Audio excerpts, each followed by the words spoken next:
Pretty much everyone agrees that it's important to remain fit and healthy. But why is this exactly?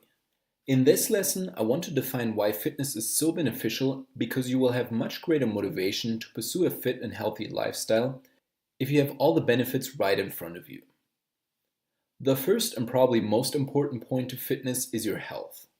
These are two sides of the same coin, but we know from pretty much all available research out there that the best thing you can do to increase your chances of a long life is to remain fit and active. One study actually showed that someone who is physically active for several hours a week is 40% less likely to die early than someone who is active for less than 30 minutes a week. Improving your fitness not only reduces your risk of heart disease and high blood pressure, but also of type 2 diabetes, osteoporosis, and several types of cancer. The second big benefit is a higher quality of life. Not only will you live longer, but you'll also have a better quality of life.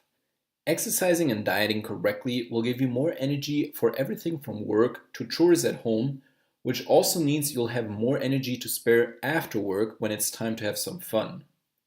Even better, fit and active people have been shown to be more happy and satisfied with their lives.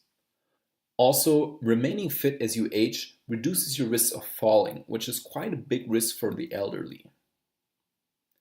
Third, we have better mental health. You don't have to be a therapist to know that your mind and body are connected.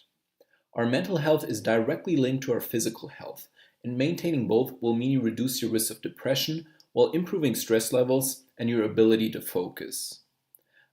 Unfortunately, our brain sees a decline in performance as we age, so we need to make sure to keep the rest of our body healthy to slow down or even reverse this effect to some extent.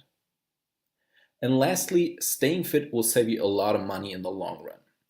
You might think that eating healthy or a gym membership are too expensive, but if you think about all the money you will save on medical bills down the road, it's very much worth it. In a 10-year study from the University of Texas, it was shown that the healthiest participants had almost 40% lower medical costs later in life than participants who were not fit. Not only that, but you don't need to buy the fanciest supplements or exercise equipment to improve your fitness. As you can see, the benefits of improving your fitness are huge, and I designed this program to show you exactly how it's best done.